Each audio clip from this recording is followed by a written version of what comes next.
This is part 3 of The Most Dangerous Game, picking up at paragraph 86. The general filled both glasses and said, "God makes some men poets, some he makes kings, some beggars. Me? He made me a hunter." "My hand was made for the trigger," my father said. He was a very rich man with 250,000 acres in the Crimea. And that is a piece of land in Europe near Russia and Ukraine. And he was an ardent sportsman, a passionate sportsman. When I was only 5 years old, he gave me a little gun, specially made in Moscow for me, to shoot sparrows with. When I shot some of his prize turkeys with it, he didn't punish me. He complimented me on my marksmanship. I killed my first bear in the Caucasus when I was 10, and that's a mountain range in Russia. In Europe, between Europe and Russia, and Asia. Okay. My whole life has been one prolonged hunt. I went into the army. It was expected of noblemen's sons, and for a time commanded a division of Cossack cavalry, but my real interest was always the hunt. I have hunted every kind of game in every land. It would be impossible for me to tell you how many animals I have killed. The general puffed at his cigarette. After the debacle in Russia, I left the country, for it was imprudent for an officer of the Tsar to stay there, and the Tsar was a Russian emperor. He was the Russian monarch. The Russian monarchy was overthrown and replaced with a different form of government around this time, leaving supporters of the Tsar in danger. Okay. Many noble Russians lost everything. I, luckily, had invested heavily in American securities, so I shall never have to open a tea room in Monte Carlo or drive a taxi in Paris. Naturally, I continued to hunt. Grizzlies in your Rockies, crocodiles in the Ganges, rhinoceroses in East Africa. It was in Africa that the Cape buffalo hit me and laid me up for 6 months. As soon as I recovered, I started for the Amazon to hunt jaguars, for I had heard they were unusually cunning. They weren't, the Cossack sighed. They were no match at all for a hunter with his wits about him, and a high-powered rifle. I was bitterly disappointed. I was lying in my tent with a splitting headache one night when a terrible thought pushed its way into my mind. Hunting was beginning to bore me. And hunting, remember, had been my life. I have heard that in America businessmen often go to pieces when they give up their business that has been their life.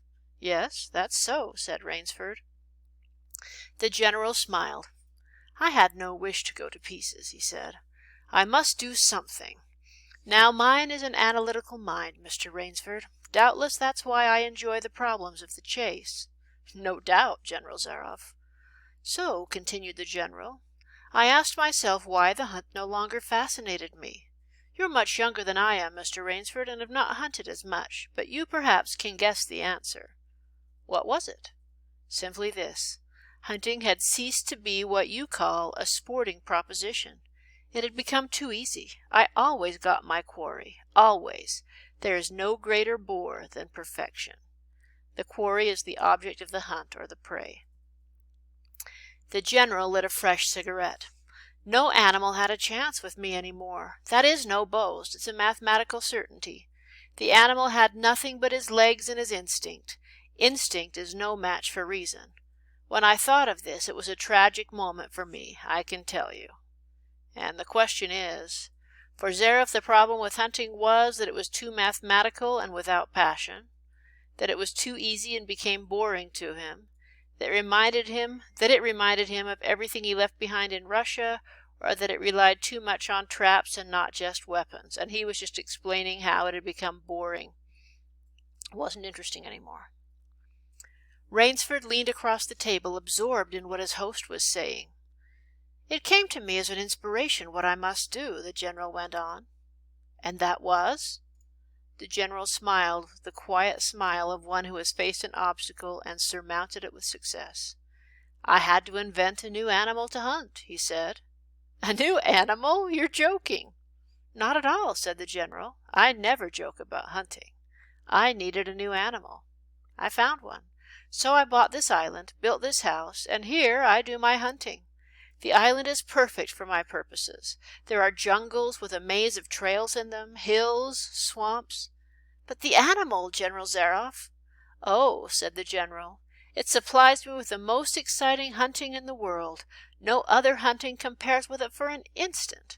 Every day I hunt, and I never grow bored now, for I have a quarry with which I can match my wits."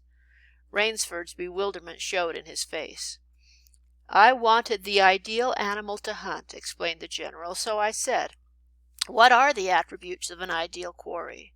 And the answer was, of course, it must have courage, cunning, and above all, it must be able to reason." "But no animal can reason," objected Rainsford. "My dear fellow," said the General, "there is one that can." "But you can't mean—" gasped Rainsford. "And why not?" "I can't believe you're serious, General Zaroff. This is a grisly joke." "Why should I not be serious? I'm speaking of hunting." "Hunting? Great guns, General Zaroff! What you speak of is murder." And the question is, how did Zaroff solve his hunting dilemma? He began hunting more exotic animals. He bought an island and set up traps for his hunt. He invented a new animal to hunt, humans. Or he taught various big game animals how to reason. And I think Rainsford is just catching on here when he said what you speak of is murder, that what Zaroff decided to hunt was humans. The General laughed with entire good nature. He regarded Rainsford quizzically. "I refuse to believe that so modern and civilized a young man as you seem to be harbors romantic ideas about the value of human life. Surely your experiences in the war—" "Did not make me condone cold-blooded murder," finished Rainsford stiffly. "Condone means to accept or allow." Laughter shook the General. "How extraordinary droll you are!" Which is, they have an amusing or odd manner. "How strange it is," he said. "One does not expect nowadays to find a young man of the educated class, even in America, with such a naive and, if I may say so, mid-Victorian point of view. It's like finding a snuff-box in a limousine. Ah, well, doubtless you had Puritan ancestors. So many Americans appear to have had. I'll wager you'll forget your notions when you go hunting with me. You've a genuine new thrill in store for you, Mr. Rainsford." "Thank you. I'm a hunter, not a murderer." "Dear me," said the General, quite unruffled. "Again that unpleasant word. But I think I can show you that your scruples are quite ill-founded. Scruples are moral principles or beliefs that make you unwilling to do something that seems wrong." "Yes?" "Life is for the strong, to be lived by the strong, and if needs be, taken by the strong. The weak of the world were put here to give the strong pleasure. I am strong. Why should I not use my gift? If I wish to hunt, why should I not? I hunt the scum of the earth, sailors from tramp ships, Lascars, blacks, Chinese, whites, mongrels. Lascars are a sailor from India or Southeast Asia. A thoroughbred horse or hound is worth more than a score of them." "But they're men," said Rainsford hotly. "Precisely," said the General. "That's why I use them. It gives me pleasure. They can reason after a fashion, so they're dangerous."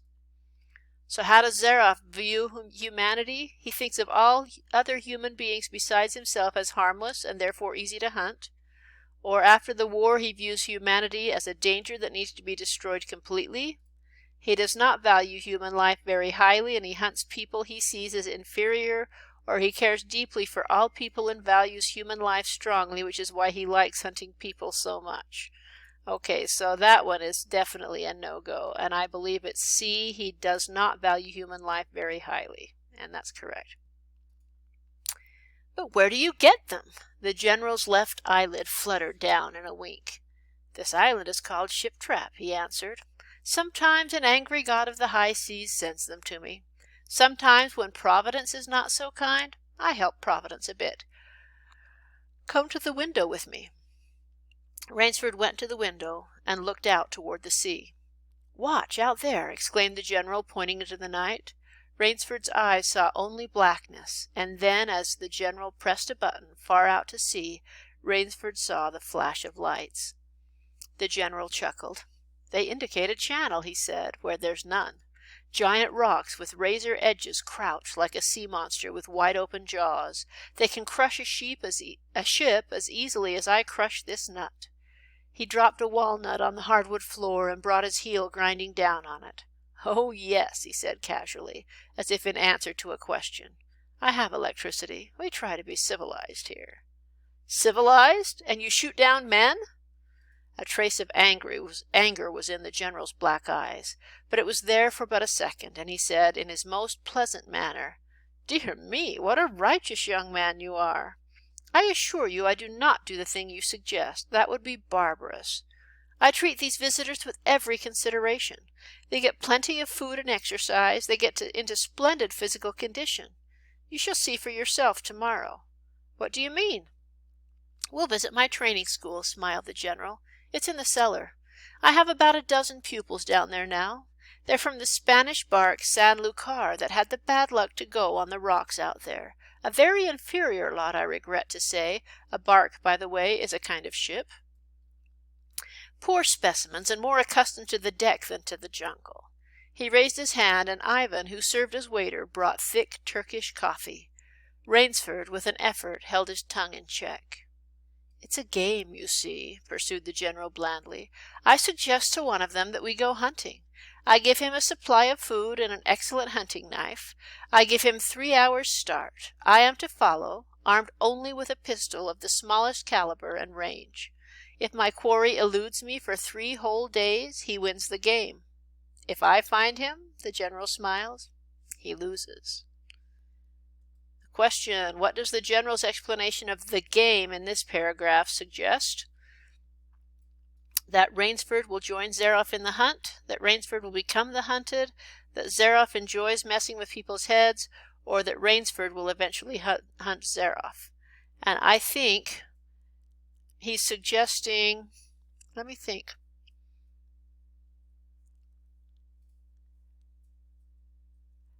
I almost think that he's saying that Rainsford will join him in the hunt. I'm going to try that, and this is probably the right one, that Rainsford will become the hunted. So he's done everything that Zaroff says the other one. He'll bring him there, give him food and stuff, and then he'll send him out to hunt. So I think he's suggesting then that he'll be hunting Rainsford. That's a good place to stop for the next section.